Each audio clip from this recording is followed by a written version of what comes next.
Vamos, por favor, para continuar con la exposición de Hechos, al capítulo 8, si me hacen el favor de acompañarme. Y bueno, vamos a ir viendo, vamos a ir leyendo y vamos a ir haciendo algunos comentarios para que vayamos teniendo el panorama completo de lo que está pasando en el libro de los Hechos, que es la manera en que comienza a ser llevado el Evangelio hasta el cumplimiento, que es hasta lo último de la tierra. ¿Qué es lo último de la tierra? Todo el Imperio Romano, nada más. Sí, era el imperio conocido, a eso se refiere. Muy bien, porque sí hay veces que hablamos y decimos, no, pues Arabia y al China y todo. No, era nada más al imperio de aquel tiempo, a la tierra de aquel tiempo. Y entonces dice el capítulo 8, fíjense, verso del 1 al 4, voy a comenzar a leer, dice, y Saulo consentía en su muerte. O sea recuerdan que hablamos de Esteban, ¿verdad? Que fue el primer hombre que dio su vida por su fe. Dice... Ahora, quiero que piensen en esto, fíjense. Saulo consentía en su muerte. ¿Era justificada la muerte de Saulo? ¿Digo Saulo de Esteban? No. Entonces, puesto que no era justificada y se llevó a cabo, ¿verdad?, con falsos, en fin, una serie de cosas que hicieron, entonces es un asesinato. ¿Estamos de acuerdo? Y aquí se nos dice, y acuérdense que toda la Escritura es guiada por el Espíritu Santo, y se nos dice que Saulo consentía en su muerte. O sea, Saulo es culpable de un asesinato. Él no lo apedreó, él dice la Escritura que él solamente cargaba las ropas de todos. Pero fíjense que realmente Saulo, cuando viene al Señor Jesús, ¿sí? ya lo veremos, él carga con su culpa, Él carga con la culpa de haber sido de quienes asesinaron a Esteban. Y yo me imagino, hermanos, y ustedes piénsenselo y verán, Pablo cargó con algo muy pesado durante toda su vida. ¿Sí? O sea, él no renegaba incluso de todo lo que él sufría, porque él fue de los que propiciaron el sufrimiento de los cristianos. Y quizá Pablo, ¿verdad? No sé si consciente o inconscientemente, él, si lo vemos cómo predica y cómo presenta las cosas del Evangelio, es muy parecido a como lo hizo Esteban. O sea, él tomó, ¿verdad?, de parte, vamos a decir, de lo que Esteban ministró, y entonces lo enseñaba. Si ustedes se ponen a comparar por ahí lo que decía Pablo y cómo lo decía, y ver las partes en que se divide aquella exposición de Esteban, ustedes van a ver que sigue prácticamente el mismo esquema. Y dice ahí entonces, fíjense, en aquel día hubo una gran persecución contra la iglesia que estaba en Jerusalén, y todos fueron esparcidos por las tierras de Judea y de Samaria, salvo los apóstoles. Hombres piadosos, dice, llevaron a enterrar a Esteban e hicieron un gran llanto sobre él. Y Saulo asolaba la iglesia y entrando casa por casa arrastraba a hombres y mujeres y los entregaba en la cárcel. Quiero que notemos varias cosas de aquí. Fíjense que el Señor Jesucristo dijo que fuéramos y que lleváramos el Evangelio, ¿verdad?, a todos lados. Después viene la revelación del Espíritu Santo, ya cuando el Señor Jesucristo no está, viene la revelación del Espíritu Santo y también es lo mismo, lleven el Evangelio a todos lados. Pero fíjense que tendemos como iglesia a ser muy cómodos, o sea, casi entendemos a todos lados como nomás ahí en nuestra casa o nomás en nuestra cuadra o en la colonia, si acaso, ¿verdad?, si bien les fue a toda la colonia. Pero tiene que venir una persecución. Es después de la muerte de Esteban que entonces viene la persecución. Y la iglesia empieza a ir a toda Judea, porque acuérdense, es Jerusalén, Judea, Samaria, y luego dice hasta lo último del Imperio Romano. Muy bien, entonces fíjense que es solamente bajo persecución. Y es ahí, hermanos, fíjense donde nos debe de llamar mucho la atención, porque los estudiosos del cristianismo nos dicen que cuando más efectiva ha sido la iglesia para llevar el Evangelio, es precisamente en tiempos de persecución. ¿Sí? Y donde quiera que ha habido persecución, la iglesia florece, porque de alguna manera nos encargamos aún en el peligro, precisamente desafiamos el peligro y entonces compartimos el Evangelio. Así ha sido en todo el mundo. Yo les he hablado ya de Corea del Sur, ¿sí? Corea del Sur, o sea, es un lugar donde el Evangelio pues es muy socorrido, o sea, muy aceptado por la gente, y es porque cuando vino la persecución, la Corea del Norte, antes de que se impusiera todo lo que es el cristianismo, pues asesinó a muchos cristianos, a muchos pastores, con su familia completa. ¿Sí? Llegaban con los trascabos, ¿sí se llaman trascabos esos que levantan tierra con la pala? Y metían a la familia del pastor completa, o sea, el pastor, la esposa y los hijos, y luego le preguntaban, juntaban al pueblo y les preguntaban delante de todos: ¿verdad que lo que ustedes enseñan es cuestiones de imperialismo? Nada es verdad, sino que quieren lavarle el coco a la gente. Y si el pastor, obviamente, ¿qué es lo que hacían?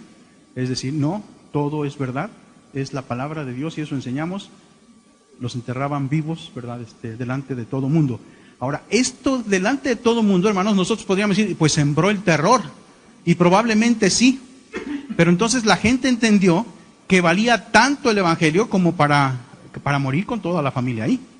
¿Sí? Entonces eso hace que desafíe la fe de la gente. ¿Se acuerdan de Santiago 3:1? ¿Qué dice? A ver, alguien léanos en voz alta para que veamos qué dice Santiago 3:1. Fuerte, en cuanto lo tengan, ¿eh? Ok, fíjense. ¿Alguien lee ese verso? De que no se hagan muchos maestros porque vamos a recibir mayor condenación. ¿Y qué sienten en su corazón? ¿Ganas de decir, no, pues de veras mejor que otro se encargue de enseñar? Yo no, pues voy a recibir mayor condenación. ¿Sí? O sea, por no ser congruente, porque aquí no quiere decir que nos van a condenar por ser maestros, sino por no ser congruentes entre lo que enseñamos y lo que vivimos. ¿Qué sienten ante ese versículo? Compromiso, desafío. Sí, o sea, todos los que tenemos un corazón para servir al Señor Jesucristo leemos eso y en lugar de asustarnos nos desafía. Nos dice, no, yo le voy a echar ganas, con la ayuda de Dios voy a sacar adelante el ministerio para enseñar. Y esa es la idea, o sea, Santiago no escribió esto para que nosotros tuviéramos miedo, sino que lo escribió para desafiarnos, porque en los desafíos, hermanos, es donde se ve realmente quién es cristiano. Así entonces vamos a pasar esta idea a lo que le está hablando, a la Corea, bueno, antes era una sola Corea, y que mucha gente murió y los veían morir. Pues estos hombres de comunistas no se daban cuenta que lo que estaban haciendo es sembrando, ¿sí?, para que creciera el cristianismo. Y así es, hermanos, donde quiera que se presenta con mucha dureza, porque lo dicen los estudiosos, no lo digo yo, crece el cristianismo. Y aquí, hermanos, fíjense lo que vemos, la persistencia de Pablo, porque aquí dice que arrastraba, ¿sí? ¿Sí dice la palabra? Fíjense, no me quiero... Okay. Las arrastraba, o sea, era duro. Pero por el contrario de desanimar, pues él lo que veía es que había más creyentes. Sí, eso es lo que veía. Veía que aquellos que habían azotado, ¿sí?, se levantaban para seguir la misma fe. Aquellos que habían asustado para que se callaran, seguían predicando la misma enseñanza. Entonces, Pablo incluso, hermanos, vamos a llegar a su conversión. Recuerde que Pablo, cuando se encuentra con el Señor Jesucristo, lo reconoce. Le dice, ¿quién eres, Señor? ¿Sí? Él reconoció. O sea, ¿por qué? Porque ya estaba tan impactado Pablo de ver lo que hacían los cristianos, sin importar qué, y entonces pues eso empieza a menguar la fe, vamos a decir, judía que él tenía, de solamente Dios y nada más, que el Señor Jesucristo pues era un idólatra, o sea, la gente que seguía al Señor Jesucristo eran idólatras. Entonces queda impactado, hermanos, y esto prueba, ¿sí?, que cuando se enfrentan a cosas duras, entonces va creciendo el cristianismo. Fíjense, es como arrojar carbones prendidos, ¿sí?, imagínense, en un llano seco, con pasto seco. ¿Qué pasa? Se incendia. ¿Y se acuerdan lo que dijo el Señor Jesucristo con respecto? Dice, fuego vine a echar a la tierra y, ¿qué dijo el Señor? ¿Y qué quiero? Si ya está encendido. ¿Sí? O sea, lo que iba sembrando el Señor sabía que iba dando frutos, que iba produciendo. ¿Por qué? Porque recuerde que la primera persecución a la que se enfrenta la iglesia no fue la de Roma, sino fue a la de los mismos judíos y a los judíos griegos, ¿sí? Entonces, aquí aprendamos, hermanos, no estoy diciendo que nosotros querramos o deseemos una persecución, no, Dios nos guarde, ¿sí? Pero debiéramos aprovechar la paz que nosotros tenemos para compartir el evangelio, ¿sí? Entonces, una vez escuché de un pastor que dijo en su iglesia que iba a orar porque les fuera mal a la gente, o sea, que a ellos, ¿sí?, a la congregación, para que le fuera mal a la gente para que predicaran el evangelio. Y eso, hermanos, tampoco, eso le causó un tremendo problema. Porque la gente empezó a decir, pues es que tú estás aquí para bendecirnos, no para maldecirnos, ¿verdad? O sea, anímanos con la palabra, pero no vengas y nos amenaces con que voy ahora porque venga una persecución y les vaya mal y entonces prediquen el evangelio. Cuidado con esos fanatismos. Muy bien, y sigue la escritura diciendo, el verso 4 dice, pero los que fueron esparcidos iban por todas partes anunciando el evangelio.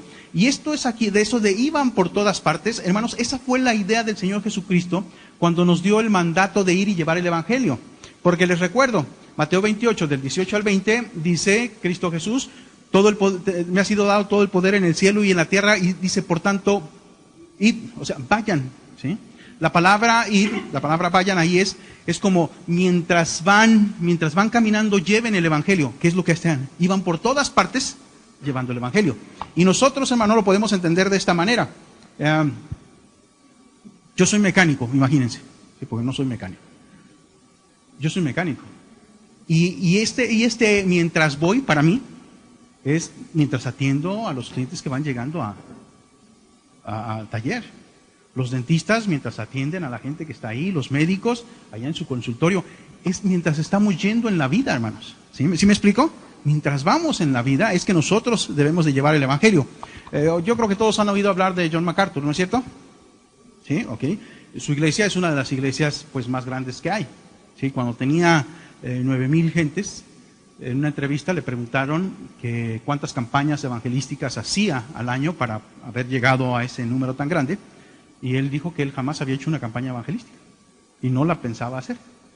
Que a su congregación, dice, yo le enseñé a llevar el evangelio, así como dijo Cristo, al dentista, al doctor, al mecánico, al obrero, a todos. Dice, y eso es lo que han hecho. Mientras van por la vida, van comentando o comunicando el evangelio y la gente empieza a venir a Cristo. Y eso es, hermanos, porque fíjense que vemos a Pablo alguna vez haciendo una campaña evangelística, una campaña de milagros, venga por su milagro hoy. ¿Sí? No, ¿verdad? O sea, él lo que hacía era llevar el evangelio junto con todo su equipo, porque Pablo tenía un equipo, entonces era yendo por la vida. Y en este caso también Pablo viajaba no nomás entre ciudades, sino entre una nación y otra. Entonces dice, pero los que fueron esparcidos iban por todas partes anunciando el evangelio. O sea, sí estaban huyendo, hermanos, pero no tenían miedo de comunicar el mensaje por el cual los estaban persiguiendo. ¿Sí? El mensaje era dado. Y dice ahí, entonces, en el verso 5, dice, entonces Felipe, descendiendo a la ciudad de Samaria, les predicaba a Cristo. Y la gente unánime escuchaba atentamente las cosas que decía Felipe, oyendo y viendo las señales que hacía. Porque de muchos que tenían espíritus inmundos, salían estos dando grandes voces, y muchos paralíticos y cojos eran sanados. Así que había gran gozo en aquella ciudad. Fíjense que lo curioso. Huyen, pero se nos habla solamente de Felipe que entra a Samaria. Y Felipe es un hebreo griego. ¿Sí? O sea, uno que se crió fuera de la nación de Israel. O sea, él se crió en otro país. Y él tenía obviamente menos sentimientos, vamos a decir, en contra de gentiles. O sea, en este caso, porque acuérdense que los judíos y los samaritanos, dice el capítulo 4, cuando habla el Señor con la mujer esta adúltera, ¿verdad? Dice que es judíos y samaritanos, dice, es que ¿por qué me hablas tú si judíos y samaritanos no nos tratamos?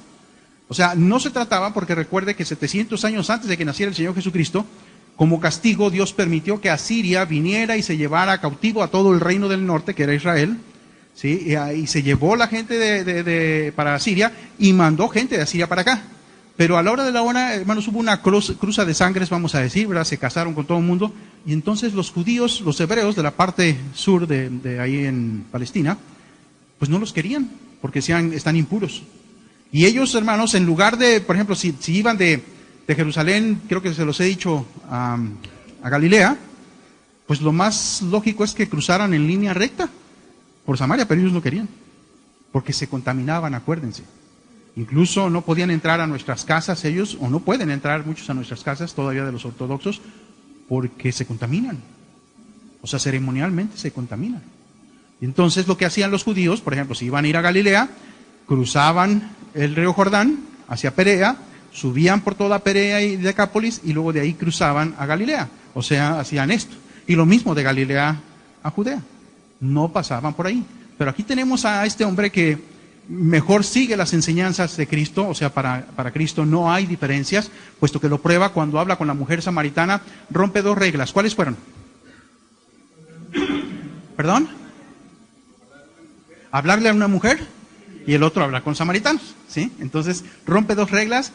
Cristo está diciendo con su enseñanza, o sea, aquí no es cuestión de razas, ¿sí? A todos tienen que llegarles el evangelio, y es lo que hizo Felipe.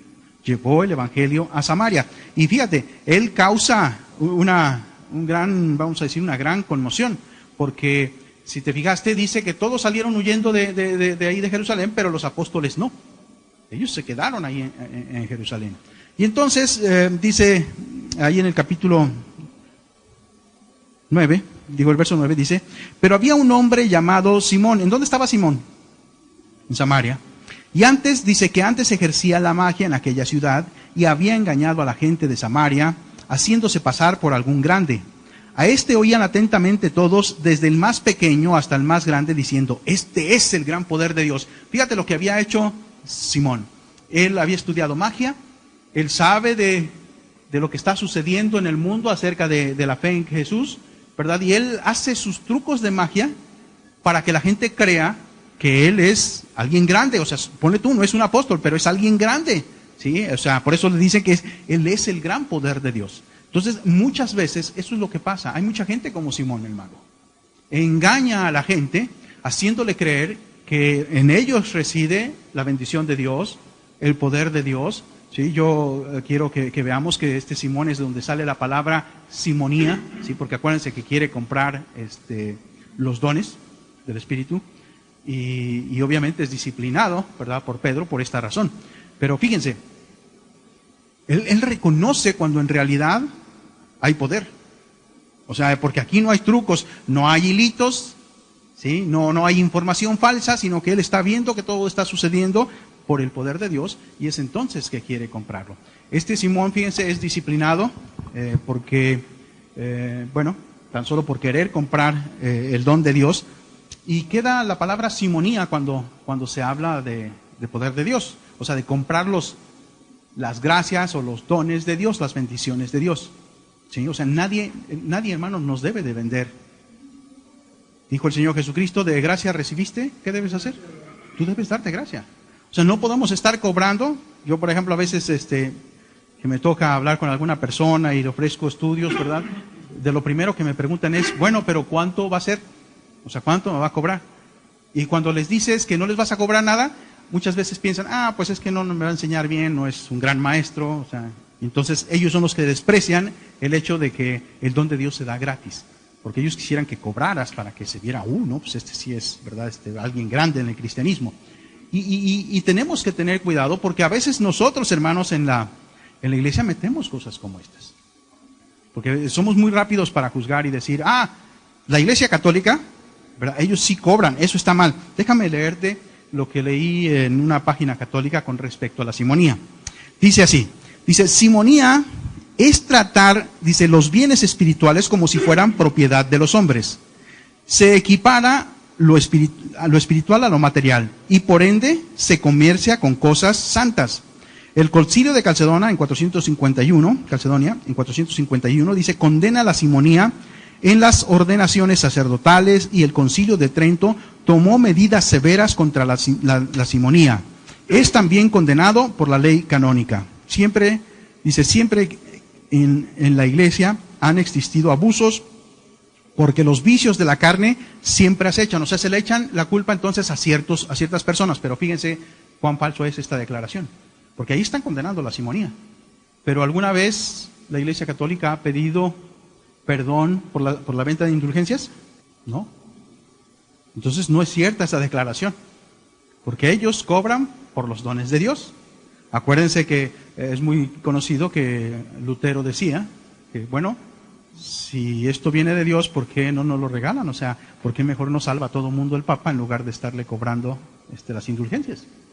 Y entonces, hermanos, recordemos también, se muere una persona y si quieres misas, te cobran. ¿Te vas a casar? Te cobran. O sea, para prácticamente toda la gracia, o sea, lo que debían dar de gracia, todo lo cobran. Entonces, ellos, aunque niegan la simonía, acuérdense que porque lo hacen, niegan la idolatría y sin embargo la practican. Niegan la simonía y la practican. Entonces, eso es, fíjense, es como los partidos políticos. ¿Sí? es como los partidos políticos, es negar todo, ¿sí? Es más, el consejo, yo he escuchado de consejo de padres, por ejemplo, a hijos, que los agarra a su esposa, ¿verdad? La nuera los agarra que en el adulterio, y el consejo es, tú niega todo. ¿Sí? Que te agarraron en una foto, tú niega, tú no eres el de la foto. O sea, es jugar con la mente de las personas, ¿verdad? Porque sí llegan a dudar de que sea o no sea el cuate de la foto. ¿Sí? El hecho de negarlo no quiere decir que convierten la situación en una verdad. Son idólatras, cometen el pecado de simonía y otros más, pero lo niegan a como dé lugar. Nosotros, hermanos, tenemos que tener cuidado con eso, ¿sí? O sea, si ustedes me dicen, oye, ¿me das una clase? Y te digo yo, sí, pero pues te voy a cobrar el desayuno. Eso es simonía. ¿Sí? Oye, ¿no oficias mi boda? Sí, pero fíjate que la ofrenda es de tanto. La ofrenda es un cobro. ¿Cuál ofrenda? Ni que nada. ¿Sí me explico? No, o sea, no debemos permitir que eso entre en nuestras vidas, hermano, porque entonces lo que estamos haciendo también es estar más interesados en el dinero. Sí me esfuerzo, pero el dinero. Eso no quiere decir, hermano, que tú no puedes dar una ofrenda, o sea, pero no tengo que andarte yo diciendo detrás, es una ofrenda de tanto. ¿Sí? No, o sea, las ofrendas, acuérdense, nacen en el corazón y así nosotros debemos de entregarlas, porque Dios lo puso en nuestro corazón, no porque nos están diciendo. Entonces, fíjense, de que tenemos que tener cuidado de hacer cosas como las de Simón el Mago, ¿verdad? O sea, porque yo puedo parecer, mira, no sé, un super gran maestro, y lo que quieres tú en tu boda, por ejemplo, es que darte, ¿cómo se dice? Darte el lujo de, tienen un gran predicador ahí. O sea, ahí entonces intervendría pecado carnal de los dos. El otro que quiere destacar, porque mira quién viene a oficiar, y el que está cobrando. O sea, entonces evitemos ese juego, hermanos. No estamos así. Nosotros estamos para servirnos unos a otros. Por eso yo enseño en la iglesia, yo les digo, mira, por eso hay que traer los diezmos y las ofrendas a la iglesia. Para que haya lo suficiente, para que no andemos pidiendo absolutamente para nada. A mí, yo les he dicho a ustedes, a mí me da vergüenza tener que andar pidiendo. Para nada. El Señor, bendito sea Dios, que no me la paso yo así, ¿verdad? De que, oigan, necesitamos. No, porque hay suficiente con lo que Dios está dando. Así, por ejemplo, tengo que oficiar una boda. Pues es porque es de la iglesia, trae sus diezmos y sus ofrendas. Yo no tengo por qué andarle cobrando nada. ¿Sí? Cuidado con eso, con esos juegos del dinero. Acuérdense que uno de los grandes, hay 3 grandes malos, ¿sí? A los cuales nos debemos de cuidar. Yo les llamo las 3 Fs. Hay otros que dicen de otra manera. Pero son las 3 Fs. ¿Cuáles serían? Fama, faldas y finanza. Cuidado con esas 3 cosas, ¿sí? Faldas, famas y finanzas. Cuidado con esas cosas. Muy bien, entonces, luego dice ahí, fíjense, déjenme leer para que vean ustedes qué es lo que dice de la Escritura. Dice, pero había un hombre llamado Simón, dice que engañaba a la gente, oían atentamente diciendo que era el gran poder de Dios, verso 11, y le estaban atentos porque con sus artes mágicas les había engañado mucho tiempo. Fíjense que la gente también es muy dada a que todo lo que manifiesta algo de poder, confían en eso. Por ejemplo, y tristemente hay cristianos que van a que les lean las cartas o que van a que les lean el café, ¿sí? Porque son adivinos. Y luego fíjate que, no sé si has visto anuncios, te dicen que te leen las cartas y que te garantizan la lectura de las cartas. Y ahí va la gente a que les lean las cartas. Entonces, cuidado con esas cosas, porque también otra vez podemos decir, no, es que yo no voy a que me lean las cartas, ni el café, ni nada de eso. Pero hay mucha gente que va con los predicadores de la prosperidad, porque ellos también les garantizan eso. Te va a ir bien, te vas a hacer rico, o sea, ¿y a quién no quiere que le digan cosas como esa? ¿Sí? O sea, entonces, por eso va la gente, hermanos, por eso a lo misterioso, a lo místico, a lo que te promete, ¿verdad? Y que te garantizan las cosas, ahí está la gente. No en las iglesias cristianas donde les están diciendo que sí hay salvación, sí hay bendición de Dios, pero tienes que vivir por fe. Eso es complicado para mucha gente. No tienen fe. O sea, lo que quieren es alguien que les diga que les va a ir bien, y por eso en aquel tiempo seguían a este hombre, dice, por sus artes mágicas. Pero cuando creyeron a Felipe, que anunciaba el evangelio del reino de Dios, Y en el nombre de Jesucristo, dice, se bautizaron hombres y mujeres. También, ¿qué dice ahí enseguida? Creyó Simón mismo, fíjate. Y habiéndose bautizado, estaba siempre con Felipe, y viendo las señales y los grandes milagros que hacían, estaban atónitos. Cuando los apóstoles que estaban en Jerusalén oyeron que Samaria había recibido la palabra de Dios, enviaron allá a Pedro y a Juan, los cuales habían venido, oraron por ellos para que recibiesen el Espíritu Santo, porque aún no había descendido sobre ninguno de ellos, sino que solamente habían sido bautizados en el nombre de Jesús. Paréntesis. Mucha gente toma de ahí la idea de que hay una segunda gracia, ¿sí? O sea, una es creer en Jesús y la otra es ser lleno del poder del Espíritu, ¿sí? Y esto no es así, hermanos. ¿Por qué en este caso sí se da? Pues es muy lógico, hermanos. Si nosotros estamos poniendo atención a la lectura, ¿a quién le prometió el Señor Jesucristo que le iba a dar las llaves del reino? A Pedro. Lo que está haciendo el Señor Jesucristo entonces no es que esté otorgando una segunda gracia, sino que está manteniéndole a Pedro, ¿sí?, lo que él le dijo. A ti te voy a dar las llaves para que le hablas el reino de los cielos a los judíos. Acuérdense que primero predicó en Pentecostés a los judíos. Aquí está predicándoles a los de Samaria. Y luego en el capítulo 10 nos va a hablar de cuando Pedro nos abre la puerta a los gentiles. O sea, Dios simple y sencillamente guardó su promesa que le había hecho Pedro. Por eso viene Pedro y entonces lo que ellos oyeron y están, vamos a decir, en ellos ponen su fe y entonces viene el Espíritu Santo sobre ellos.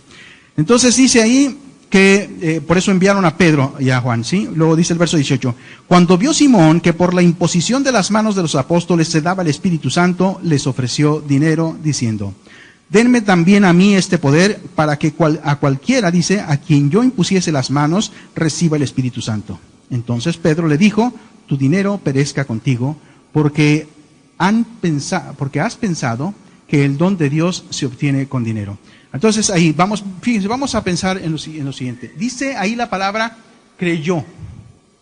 Ahora, ¿en realidad creyó Simón el mago en Cristo Jesús? Sería la pregunta. ¿Cómo la ven ustedes? No, y la verdad es que no, porque la historia de la iglesia confirma el hecho de que este Simón se va a Roma y se convierte en uno de los más temibles enemigos del cristianismo. Y eso lo escribe en una carta Jerónimo de Estridón, que es el conocido San Jerónimo católico. Sí, él comenta que hay cartas, ¿verdad?, donde se les dice que fue un tremendo enemigo. Entonces no creyó. Pero ¿por qué aquí nos dice que sí creyó? ¿Cuántas clases de fe hay? A ver, imagínense, díganme una. ¿La intelectual es falsa? ¿Sí, la intelectual es falsa? ¿Cuál es la intelectual? La que solo tiene la información, tenemos la información aquí en el cerebro, pero no es el tipo de fe que satisface a Dios, ¿sí? Porque los demonios también tienen fe, hermanos, pero tienen una fe intelectual, ellos ven a Dios, dice la Escritura, ¿no dice Santiago eso? Los demonios también creen, ¿y qué pasa con ellos? Y tiemblan, pero ellos nada más aquí lo tienen, ¿sí? Es una fe intelectual, no sirve para la salvación. Por eso tenemos que tener cuidado cuando nosotros estamos leyendo, estamos preparando un estudio, un mensaje, lo que sea, en saber de qué se está hablando, ¿sí? Porque, sí, la palabra creer, pues dice que todo aquel que crea será salvo, ¿no es cierto? Pero tenemos que tener y analizar, hermano, de qué se está hablando. Por eso yo les he dicho muchas veces, no porque haya la misma palabra significa lo mismo. Unas cosas significa totalmente cosas diferentes a lo que Dios quiere. Entonces Dios lo que quiere es una fe que se base totalmente en Dios, y esa fe, hermanos, tiene que transformar nuestra vida. Yo se los he dicho así. Si en tu corazón está el Espíritu Santo, y el Espíritu Santo es Dios, y Dios creó todo lo que existe, entonces ¿por qué no cambia tu vida? ¿Tú eres más complicado que la creación? ¿Que los detalles de la creación? Pues obviamente no. Entonces tiene que haber, por eso la Escritura, hermanos, nos habla que cuando realmente creemos hay un cambio. En Simón no lo hubo, sí, andaba pegado a Felipe, pero porque él estaba interesado en que lo vieran, no quería perder su estatus, y lo perdió cuando viene la disciplina. Todo el mundo se dio cuenta que era un falso, ¿sí? Entonces, cuidado cuando leemos, porque miren, por favor alguien, Mateo 13, y ahorita les doy los versículos. Otro, por favor. A ver, Mateo 13, ¿quién? Allá atrás, muy bien. Gálatas 5. Ok. Hebreos 6. Allá atrás, muy bien. Entonces, ahorita les doy los versículos para que nos lean en voz alta y nuestros hermanos escuchen. Vamos a Mateo 13, 22. Mateo 13, 22. Ok, gracias. Vamos a seguir leyendo, vas a seguir leyendo, pero ahorita espérame. Fíjense, aquí está hablando del sembrador. El sembrador que salió a esparcir su semilla. ¿Sí? Y aquí está diciendo que... ¿Qué está diciendo? Fue sembrado entre espinos. Pero si nosotros nos vamos antes, una fue sembrada en el camino. ¿Sí se acuerdan? ¿De qué nos está hablando el Señor Jesucristo? Hermanos, de que a final de cuentas tiene que haber una manifestación visible. Este que fue sembrado entre espinos es ahogado por los afanes de este mundo. O sea, ¿tendrá verdadera fe? ¿Habrá creído en Dios? Ajá, o sea, recuerden la parábola del sembrador. A ver, ¿los 3 primeros eran creyentes? No, ¿verdad? No queremos decir eso, pero no. Porque la cuarta es la semilla que cae en buena tierra, o sea, en un corazón realmente entregado a Dios. Dice, produce a 100 por 1. Bueno, una traducción dice en 30, 70 y a 100 por 1. Bueno, produce.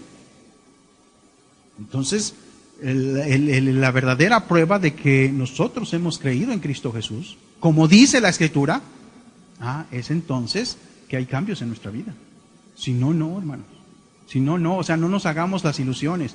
No porque alguien predicó y nos dijo, tu nombre ya fue escrito en el libro de los cielos, de la vida. No es cierto.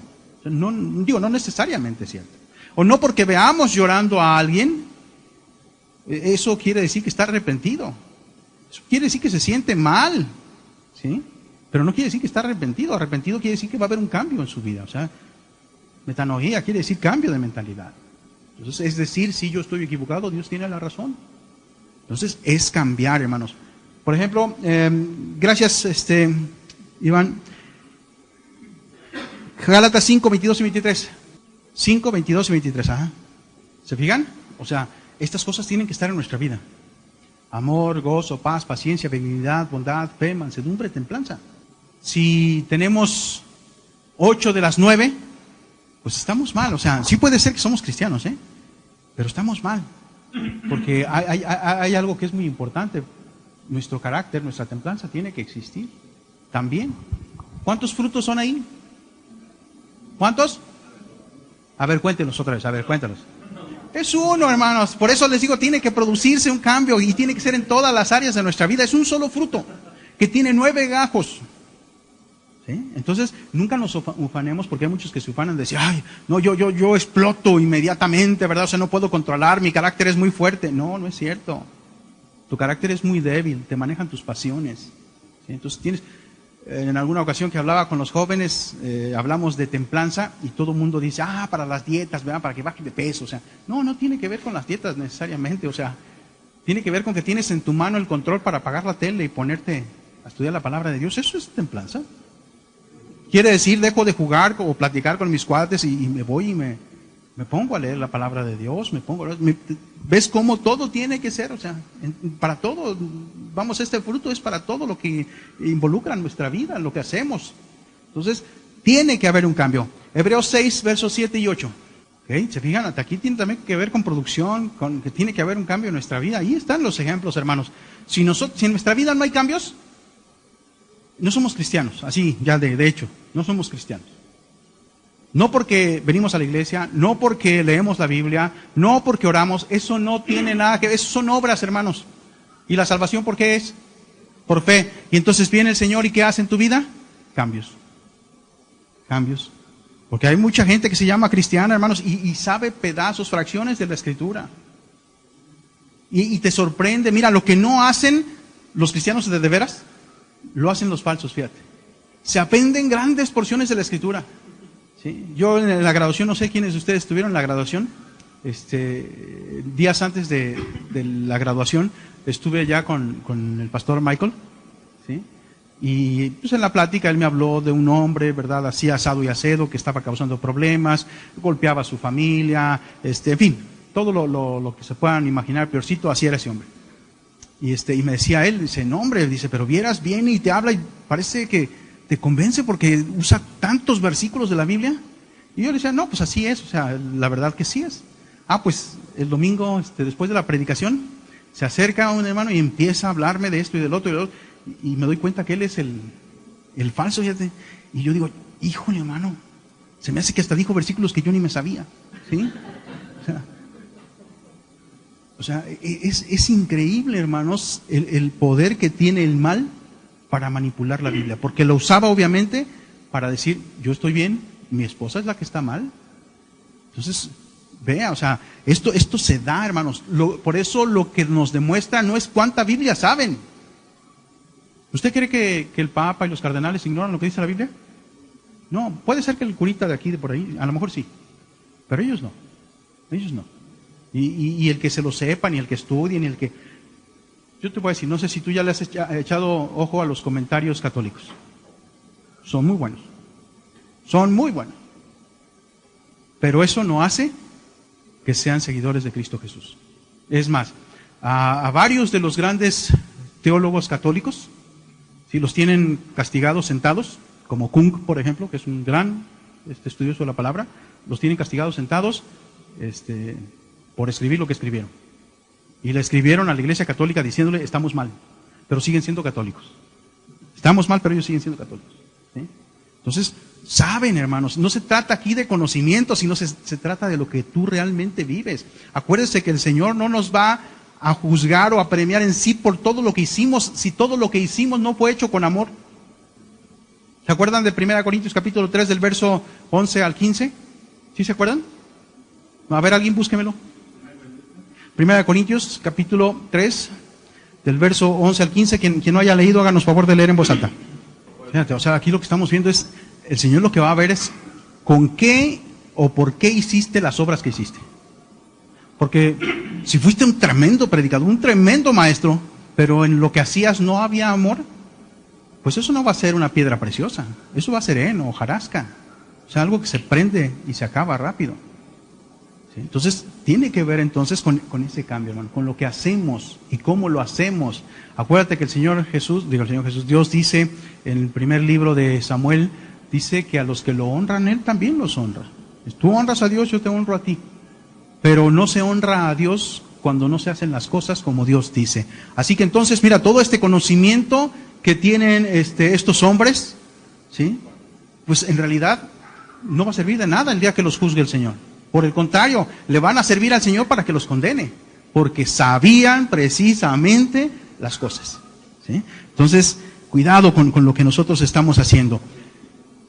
Vamos a leer otra fracción de la Escritura. Por favor, 2 Corintios 6, verso del 14 al capítulo 7, verso 1. ¿Tu hermano? Muy bien, entonces adelante, por favor. 2 Corintios 6, del verso 14 al capítulo 7, verso 1. Atención. Digo, porque todos esos versos se los dicen, ¿verdad?, para cuando andan noviando, no bien con incrédulos. Pero vuelve a repetir esa fracción. Por lo cual, salid del medio de ellos. ¿Qué dice el Señor?